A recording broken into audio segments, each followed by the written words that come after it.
अगर मैं आपसे कहूँ कि आपके पास आज बहुत बड़ा मौका है किसी भी बड़ी-सी कंपनी में इन्वेस्ट करने का, तो क्या आप इन्वेस्ट करेंगे? हर बड़ी कंपनी पैसा बना करके दे, ऐसा ज़रूरी नहीं है। एलआईसी के आईपीओ के टाइम में भी बहुत ज़्यादा मार्केट में हाइप थी, बट हुआ क्या एलआईसी ने नेगेटिव रिटर्न्स दिए लिस्टिंग के टाइम पे। ऐसे ही हर बड़ी कंपनी पैसा बना करके दे, ऐसा ज़रूरी नहीं है। So hello, welcome back to my YouTube channel trade with Monika. अगर आप इंटरेस्टेड हैं इन्वेस्टमेंट में, ऑप्शन ट्रेडिंग में, स्टॉक मार्केट लर्निंग में, तो प्लीज मेरे चैनल को सब्सक्राइब करिए। कहते हैं इस आईपीओ के इशू साइज की इस आईपीओ का इशू साइज 11,692.9 करोड़ रखा गया है। इस आईपीओ की लिस्टिंग डेट 21 जुलाई टेंटेटिवली रखी गई है। ये आईपीओ मार्केट में 14 जुलाई से लेकर के 16 जुलाई तक के लिए ओपन रहेगा। अगर हम प्राइस बैंड की बात करें तो 545 टू 574 रुपीज पर शेयर रखा गया है। अगर हम लॉट साइज की बात करें तो एक लॉट के अंदर 26 शेयर्स हमें मिलेंगे और ये आईपीओ पूरा का पूरा ओएफएस है, जिसका मतलब कंपनी कोई भी नया पैसा इंट्रोड्यूस नहीं कर रही है। जो भी प्रमोटर्स हैं वो अपना स्टेक मार्केट से हटा रहे हैं। भी इस आईपीओ में से कोई भी पैसा कंपनी के पास नहीं जाएगा और इस आईपीओ के लिए आपको मिनिमम इन्वेस्टमेंट 14,924 रुपीज। आईपीओ पूरा का पूरा मार्केट में ओएफएस होने वाला है, जो कि एक बहुत बड़ा ड्रॉबैक है मार्केट के लिए। ये कंपनी इंडिया की सबसे लार्जेस्ट एसेट मैनेजमेंट कंपनी मानी जाती है।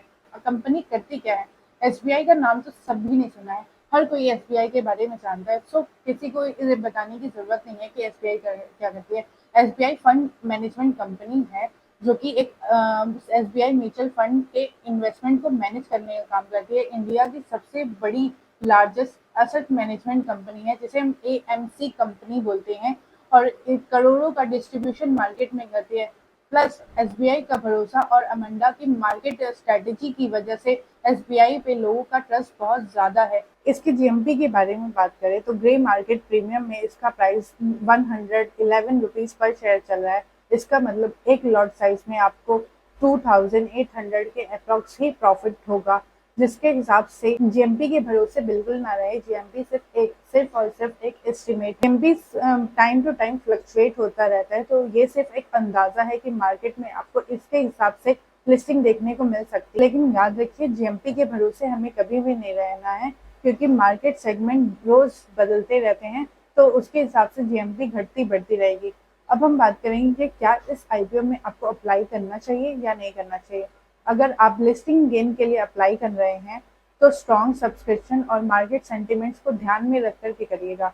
और अगर आप लॉन्ग टर्म इन्वेस्टमेंट के लिए बाय कर रहे हैं, ठीक एक अच्छी खासी लीडरशिप है, इसके साथ साथ कंपनी एक प्रॉफिटेबल बिजनेस है और म्यूचुअल फंड इंडस्ट्री में की ग्रोथ में और म्यूचुअल फंड की इंडस्ट्रीज में एक अच्छा खासा नाम है इसका, जिसका मतलब ये है कि आप इस कंपनी के आईपीओ में अच्छा खासा इन्वेस्टमेंट कर सकते हैं। ये मेरा पर्सनल पर्सपेक्टिव है कंपनी को लेकर के। आप अप्लाई करना नहीं करना आपका डिसीजन है। मैंने आपको मार्केट में व्यू दे दिया इस आईपीओ के बारे में। फाइनल वर्डिक्ट की बात करें तो मेरे ओपिनियन में एसबीआई म्यूचुअल फंड एक अच्छी क्वालिटी बिजनेस कंपनी है।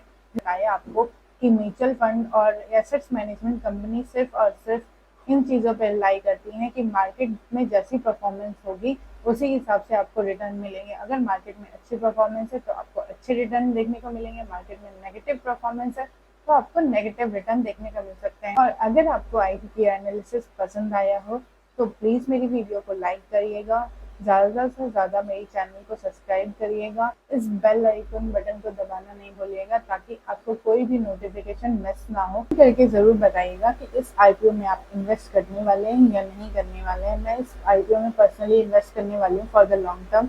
If I get the IPO I will tell you. Comment करके ज़रूर बताइएगा कि क्या डिसीजन लेंगे।